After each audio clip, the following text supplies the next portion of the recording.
3, 2.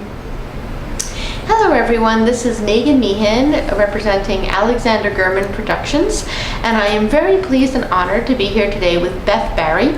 Beth is an artist, and she recently showed at the Music Contemporary Gallery, where I am an associate curator. She's also associated with Gallery 35 and some other galleries in New York City, right? Yes. So thank you for being here, Beth. Thank you. It's very nice to be here. Thank you. So I guess the first thing to ask you is, how did you become inspired to become, when did you decide I want to be an artist professionally? And then how did you, break into the industry, which can be kind of hard to navigate sometimes? Yeah, it is hard to navigate. Well, I started painting when I was a very young child, and I've been painting ever since. But I didn't really want to pursue it professionally until I was an older person.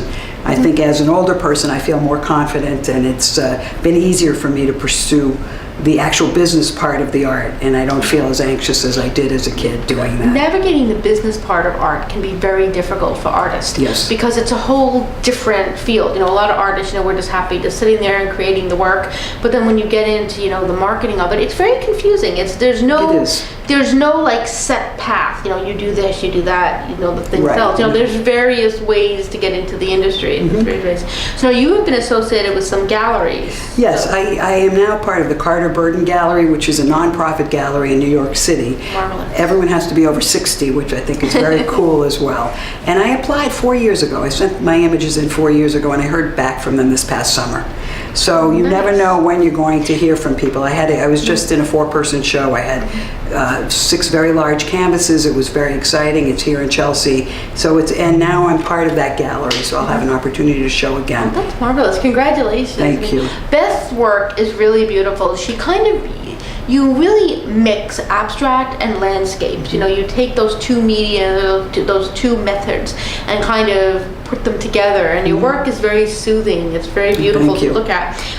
You were honorable mention winner, correct? Yes, at a show in New Jersey, and because I remember it's beautiful seascapes, and I really enjoyed. Well, the sensibility of the combination is very important to me. I come to painting as an abstract printmaker, so I have always had the kind of looseness of abstraction, but through my experience with plein air painting and more disciplined work, I kind of feel like I've controlled it a little bit more, and the sensibility of it having a literal piece is important sometimes to people as well. Now, as far as your works go, I know that the ones that you showed at the Music Contemporary Gallery were kind of small.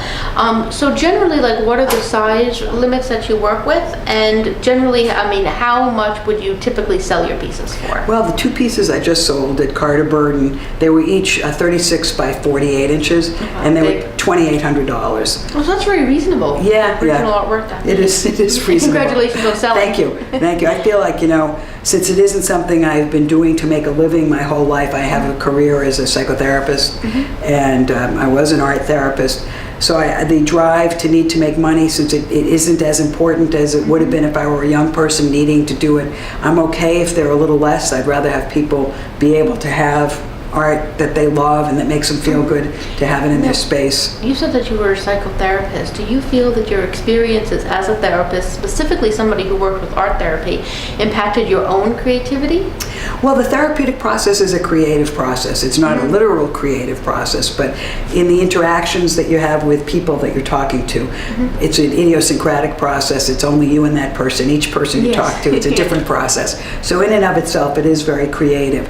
I don't know directly how that's influenced my art, but they're both creative processes. And as somebody who, because you were an art therapist, you do understand that art has very calming properties, and it can help people. Because there's for example, we always hear now a lot about how art programs have been cut in schools. A lot of kids don't even have coloring anymore. It's terrible. And you realize that, because and as far as I guess a lot of the people in the higher ups of the Board of Education are oh, art's not important, it's not important. But you realize how important it is when it helps people. Even for therapeutic purposes, very much so. How much work it does. So how can you say that art doesn't matter? No, it's very therapeutic. I worked at Brooklyn Psychiatric Hospital with chronically mentally ill patients, and the process of creating was so calming for them and very exciting.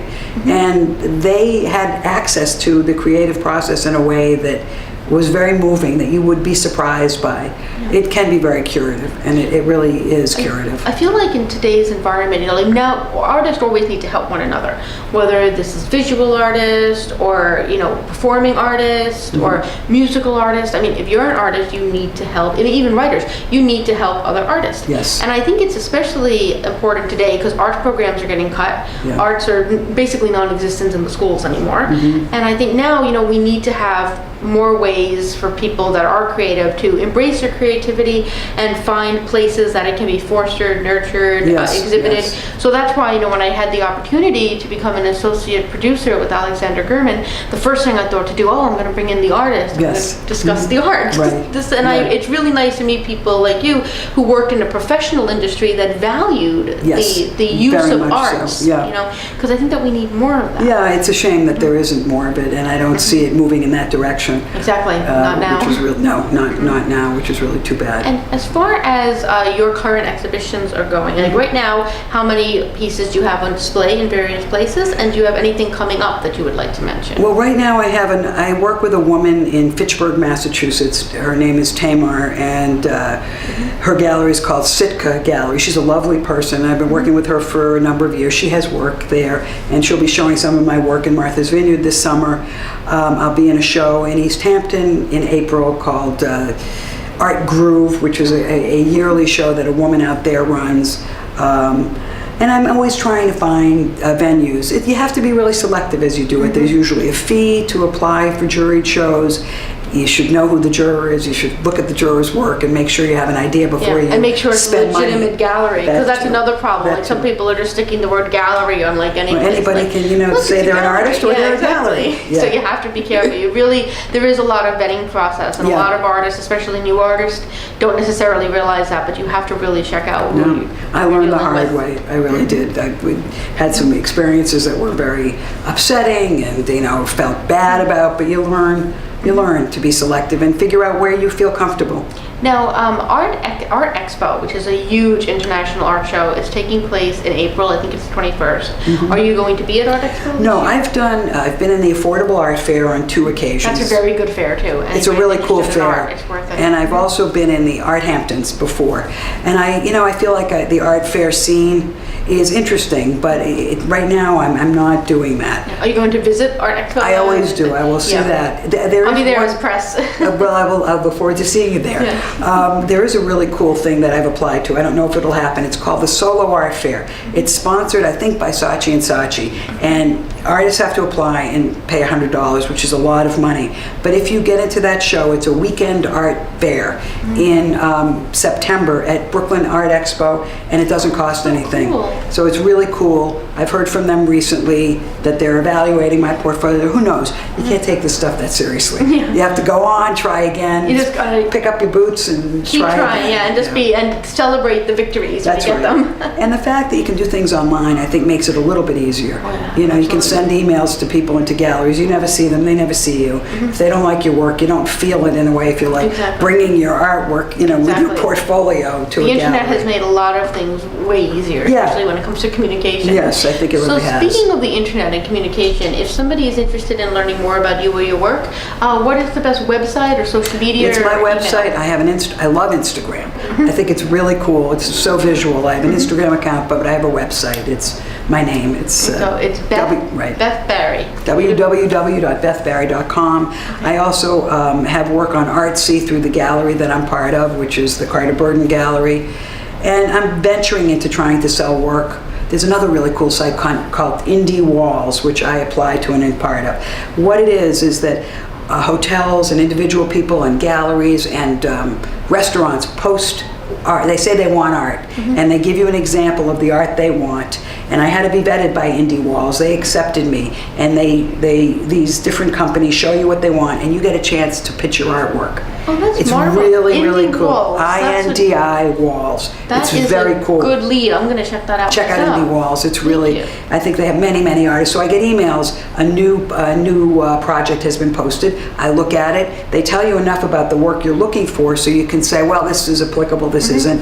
If they like your work, they favor it, and then they ask you to send more work in. Indie Walls gets 40% of the sales. So you have a relationship with them. They do all of the stuff, but it's cool. It's a really cool. That's a new site.